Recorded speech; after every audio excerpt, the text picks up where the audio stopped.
Good morning. It is day 3 on our trip to Terceira.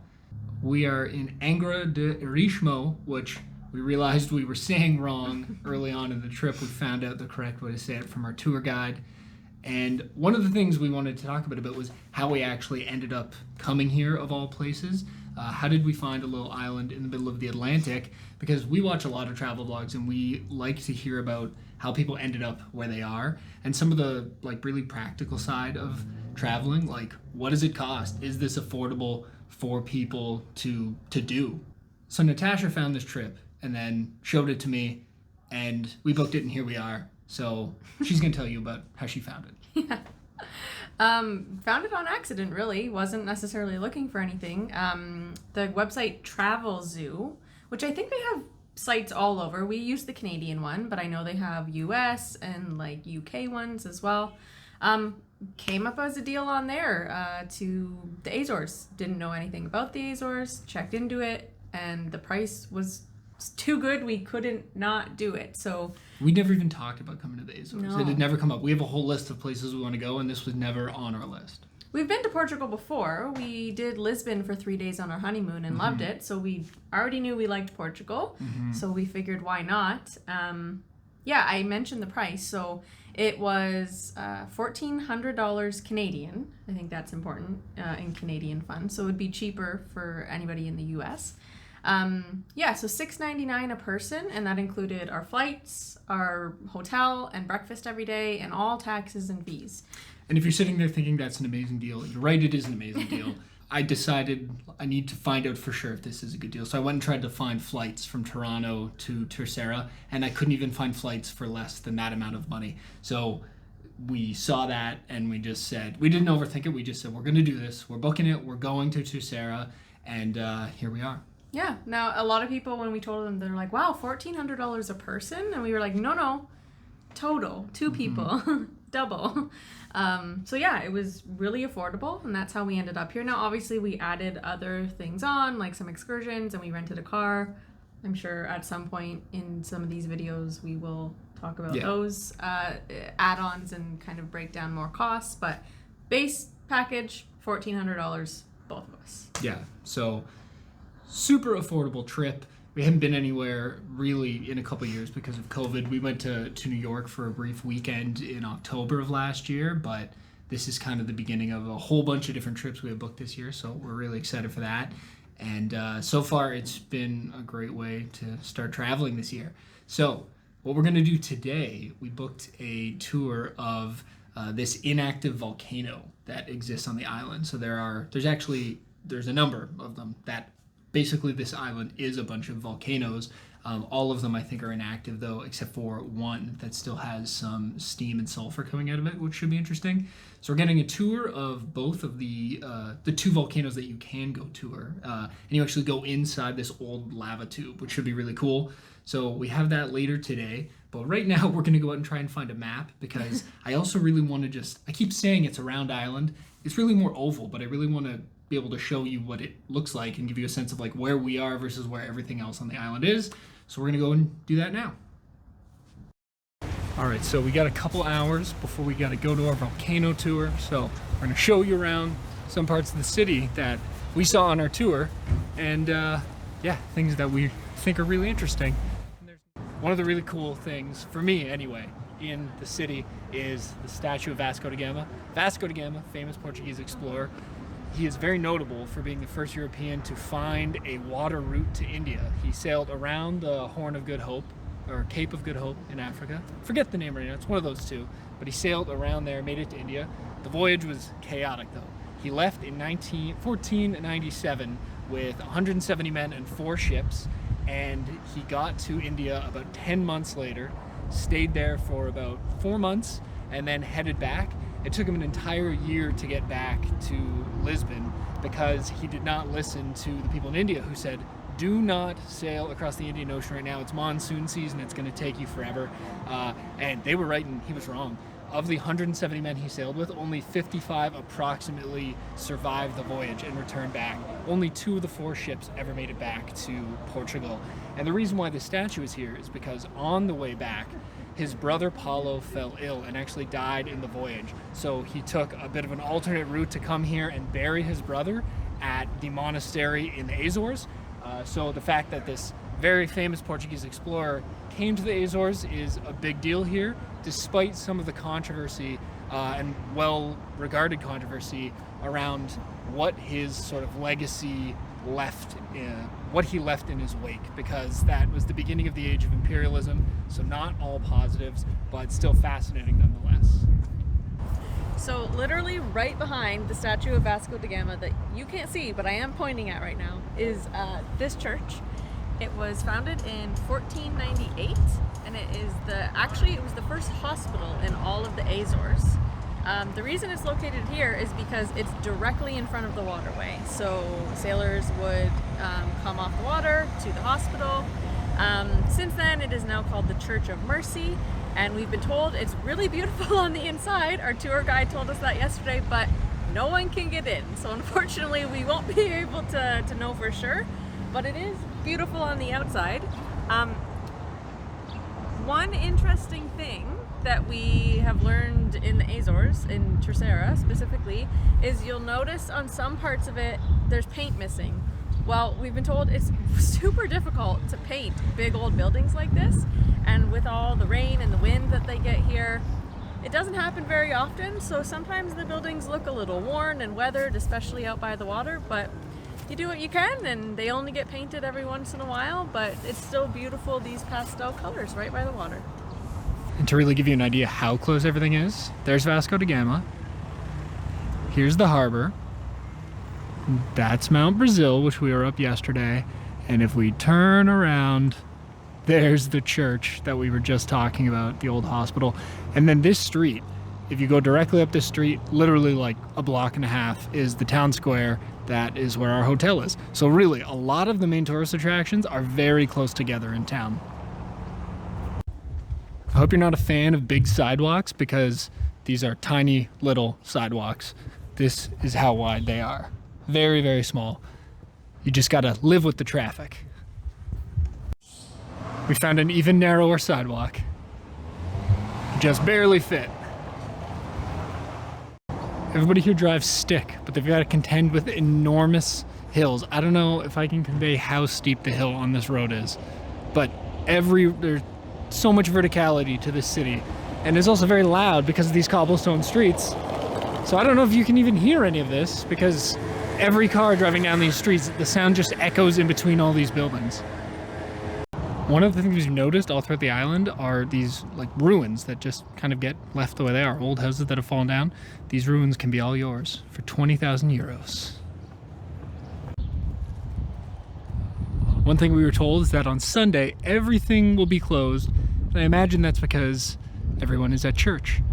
And in the Azores, in Terceira, they love their churches. Like this one. And this one. And this one. So Vasco da Gama, the statue earlier, we said his brother was buried in town. His brother is interred here at the monastery or convent of São Francisco, which is this old building. Looks like a lot of the other nice old buildings in town. It is now the museum of Algar De Carvo, except I said that wrong. But that's where we're gonna check out later this week. We are at John's Cafe before our volcano tour this afternoon, and the prices here are quite good. We both got sangria. What does it cost? Sangria was €1.70. €1.70. Our baguettes were €3, and then soup of the day, €1.50. So very reasonable for lunch. Yeah, except people sitting over that table who are gone now. They fought over their bill. They were arguing over their bill. They were like an older English couple, English speaking, I should say. And yeah, over a bill that seemingly would be so cheap. Don't be those people on vacation. Yeah, be good tourists. Yeah, be nice. Cheers. Lesson learned, when they ask if you want salad on your sandwich, say yes, because without salad, no lettuce. With salad, lettuce. Luckily, I have someone who's willing to share with me. But not just lettuce. Lettuce, tomato, carrots, and corn. Corn. Surprising. But good. So we just got back from our super affordable lunch, €9.90 in the end for 2 sandwiches, 2 sangrias, and a soup of the day.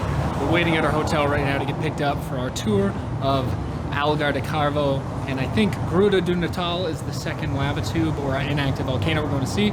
They were formed over 2,000 years ago by an eruption, and we were told that inside the caves it is 90% humidity. So bring a rain jacket. We specifically went and bought rain jackets for this because I personally did not own one, and I don't want to get drenched while I'm trying to enjoy myself on this visit. So we're going to show you, as soon as we get picked up here, we're going to show you what the volcanoes are like. Remember what I said about 90% humidity? Dripping all the time. This is the pulpit from the Christmas Mass. And this is Ruben, our preacher for the day. Tunnel's closed up here because of a collapse. So we can't go this way. Oh, yes, yes. And we're going to lose Natasha in the cave.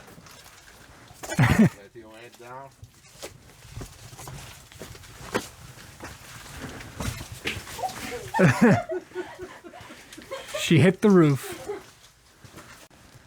All this rock was melted smooth by lava that was dripping down when it was flowing through here.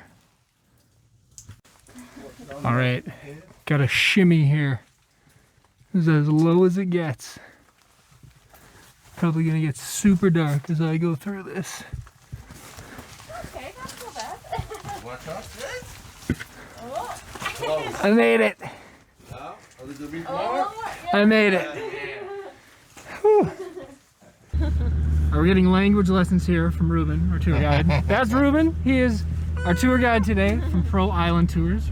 We booked this on Expedia. We're the only people on this tour. It's empty back there, except for Natasha.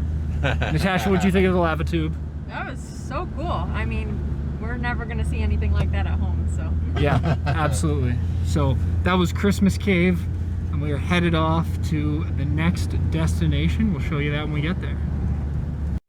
So that is the mouth of the volcano up at the top of the island. The one that we're going into anyway, the tube. This is a dormant volcano, but it is up near this plateau, and there's still even higher points actually. Very cool up here and very different from the rest of the island. As we've been driving around, we've seen Canada written on a bunch of road signs. Ruben just told us it is remnants from when a lot of roads are still dirt roads, and some still are dirt roads. So this is a Canada, a dirt road. Makes us feel like we're right at home. So I don't know if we've said it yet, but bulls are a big thing here. They do bullfighting on this island. We're going to see a bullfight hopefully this week. And we just found the bulls on our road up to the volcano. So our tour guide Ruben pulled over, and here are the bulls. So these guys are just grazing out in the field here. And then over here is where the farmer who farms these bulls live. And there's a bunch of different squared off rock formations over there. And that is where they separate all the bulls so that people can come over and pick which 4 bulls they want to have in the bullfight if they want to have a bullfight near their house. So pretty interesting.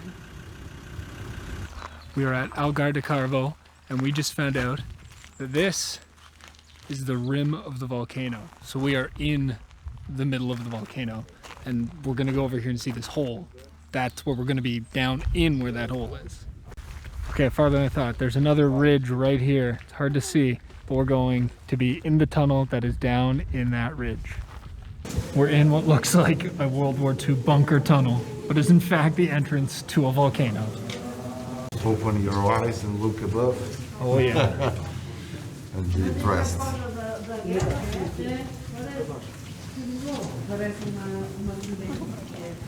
Whoa.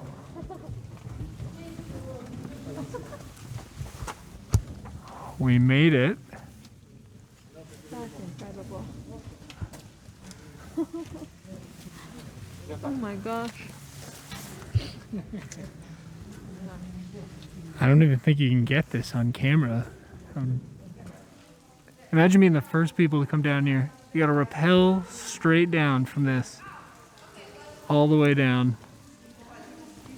Somewhere around here. Obviously, this platform, not here at that time. Then you gotta keep going way down there, and the lagoon is way down over there. Tasha, were rain jackets a good idea? A very good idea. That was only one of 2 tubes, so we're gonna go check out the other tube, because at different times when this volcano's erupted, it's actually erupted out of 2 separate areas. So let's check the other one. And go with the fish. It's probably super dark, but this is the lagoon at the bottom of the pit. Nowadays, So I was wrong. Lava didn't come out the second chamber. It tried, hit up against a bunch of hard rock from these big round sections, but then the lava actually reinforced that rock, and then it pushed its way out the chamber we already saw. So I learned something new. Hard to get enough of this view. It's just so green. I don't know if that's coming through on camera, but jeez. Back through the bunker.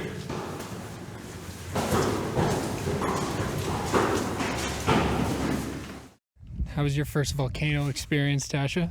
It was excellent. I can feel the humidity in my hair. Yeah. You can probably also see.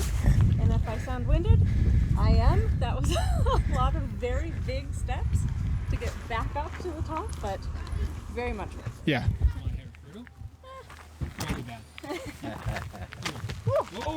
She almost ate it. She's alive. Made it all of both things without tripping, and then like almost eat it on the pavement outside. We just found some of the old bulls. These guys don't run anymore. They just get to graze and just enjoy the rest of their life. retirement. Yeah. Retirement, yes. This is like the Florida for bulls. All right, do you want to know why you get a tour guide? Because Ruben here has helped us out and found us a place that we would not have found on our own. This ridiculous view. Is there a name for this, or is this just like a spot on a road? Well, the name here is Serra da Ribeirinha. It's an old road that is not so used. It's only for farmers. Okay, it's this old farmer road. I'm gonna show you what the view is. It's pretty ridiculous. So there is Algar De Carvo, and if we move over, there is the split island. Goat Island, we also found out is one of its names. That's where we were flying the drone over the other day. So if you go on a boat over there, there's a cave on the inside that you can actually go into. I don't know if we're gonna get to do that this time, but maybe another time. But how ridiculous is this view? One spot here. Bye, Ruben. Our tour has come to an end. How was it, Tasha? It was excellent. Highly recommended. He went above and beyond. It was amazing. We made it to Biscoitos. We did. This is like something, I don't know what I was expecting, but not quite this. It's wild. Yeah. Oh my god. Look at these waves. I don't know if the scope of these waves is coming through. Oh my god, they're enormous. We're gonna get some good footage here. Those people got soaked. Oh, these people got soaked. Okay, we're not going over there. We thought we were, I was sure we were going over there. I feel like that's not gonna happen now. All right, let's get a good idea what it's like. Let's see where Natasha went. What's she doing? They actually have little like Yeah. steps and handrails into the water. So we heard about this, that these natural rock formations create a barrier so the water can come in and people swim here despite those crazy waves right on the other side. It gets a little foamy and gross at times, but this is, like in the summer in particular, yeah, there's the giant waves in the background, and yet people come and swim here all the time. Natasha found some of the ocean life in the Azores. Should we poke the I don't know if we should poke the jellyfish. Okay, to give you a reference. That's how big the jellyfish is. Alright, I went where the people got soaked to get you this footage. If it looks real bad, I'm gonna bail. For the moment, I think I'm okay. Natasha's back there. She's a little too afraid to come over right now because she's convinced I'm gonna get soaked. And I don't blame her. This is some angry ocean right here. Oh, she's coming over. Right as we need to get out of here because I'm gonna get wet.